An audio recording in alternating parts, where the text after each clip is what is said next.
नमस्कार दोस्तों। आपको याद होगा मई के महीने में महाराष्ट्र में सिलेबस को लेकर काफ़ी बवाल हुआ था, क्योंकि स्कूल के सिलेबस में मनुस्मृति के कुछ श्लोक डाले गए थे। हालांकि बवाल के बाद इसे हटा लिया गया था। फिर दिल्ली यूनिवर्सिटी के लॉ कॉलेज में जो है वो मनुस्मृति पढ़ाने की बात उठी, उस पर भी विरोध हुआ। अब अगर देखा जाए तो दिल्ली यूनिवर्सिटी में मनुस्मृति पढ़ाने के लिए दोबारा से प्रस्ताव जो है आया है कि अब वहाँ यूनिवर्सिटी में मनुस्मृति पढ़ाई जाएगी। डॉक्टर भीमराव अंबेडकर ने जो है वो मनुस्मृति को जातिवादी और पिछड़ी जातियों के प्रति अन्याय करने वाला बताया था। उन्होंने इसे पिछड़ी जातियों के प्रति अन्याय का प्रतीक मानते हुए चलाया भी था। मनुस्मृति दरअसल एक ऐसा हिंदू ग्रंथ है जो जाति उत्पीड़न को संस्थागत बनाता था। निचली जातियों, विशेषकर दलितों और महिलाओं के शोषण और भेदभाव को इसमें उचित ठहराया जाता था। आप मनुस्मृति को पढ़ने पर पाएंगे कि इसमें कई श्लोक हैं जो शूद्र जाति की आलोचना करते हैं, जैसे कि श्लोक 1.51 में कहा है कि शूद्र का जन्म जो है वो ब्राह्मण के पैर से हुआ है, इसलिए शूद्र को उच्च जाति वालों की सेवा करनी चाहिए।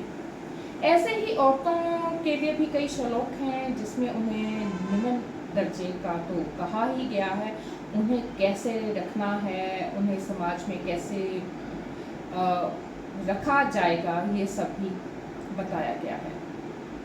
तो मतलब यहाँ पर ऐसा कुछ साफ होता है कि कुछ भी हो, दलित हो, पिछड़े हो, महिला हो, उनको पढ़ाई से दूर रखना है, उन्हें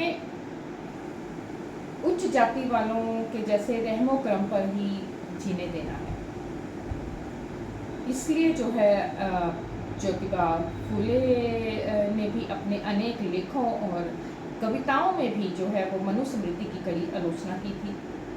भारत के इतिहास में बनारस के जो ब्राह्मणों के अलावा अगर हम बात करें कि ज़्यादातर लोग मनुस्मृति के आधार पर मुझे नहीं लगता कि वो अपना जीवन बिताते हैं, और ना ही इसे ज़रूरी मानते थे और ना ही मानते आए हैं। तो यहाँ के क्या मनुस्मृति के विचारों को यहाँ लोग परंपराओं पर ज़्यादा बल दिया जाने वाला एक आप ग्रंथ कह सकते हैं, पर इसकी रचना की ज़रूरत क्यों पड़ी, इस पर भी कई विद्वानों ने अपने विचार जो दिए हैं।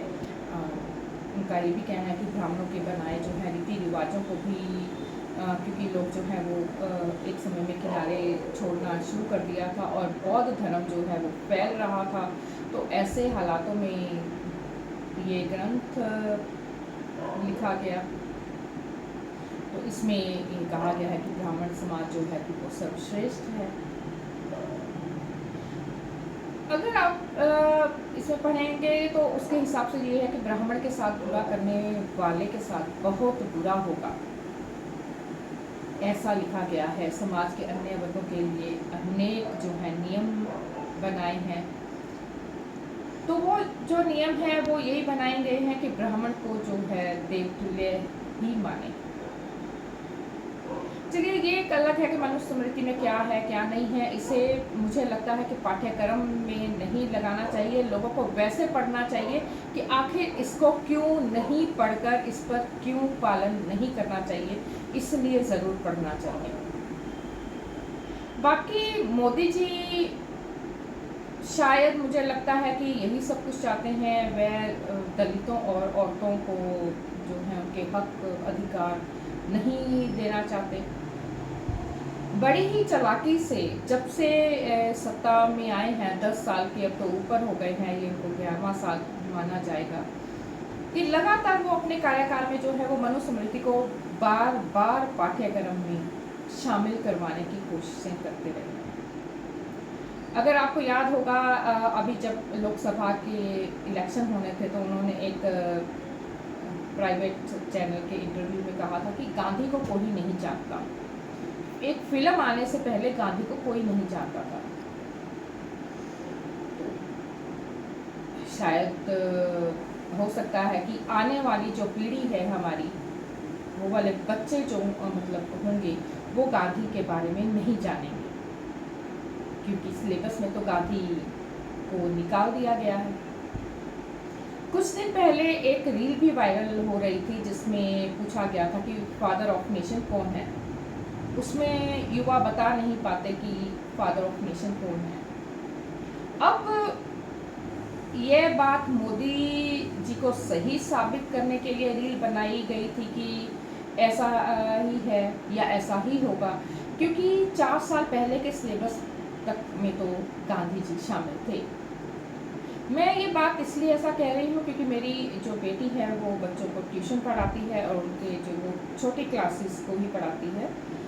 तो उनके सिलेबस में जो है बाकी महापुरुष हैं बारे में बताया गया है, जिन्होंने आज़ादी के समय में अपना योगदान दिया, शहीद हुए, पर अब गांधी जी नहीं हैं। अभी तक मुझे लगता है कि किसी का ध्यान इस तरफ नहीं गया, क्योंकि मोदी जी ने बाकी मसलों में लोगों को उलझाया हुआ है।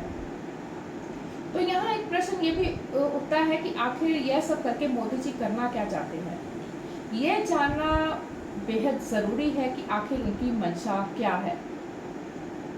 क्या सच में उन पर आरएसएस वाली जो विचारधारा वाले आरोप लगते आए हैं वो सही है, क्योंकि आरएसएस जो है वो दलित और महिला विरोधी मानी जाती है। तो क्या ये मोदी जी अब उसे बिल्कुल सही ही साबित करने में लगे हैं।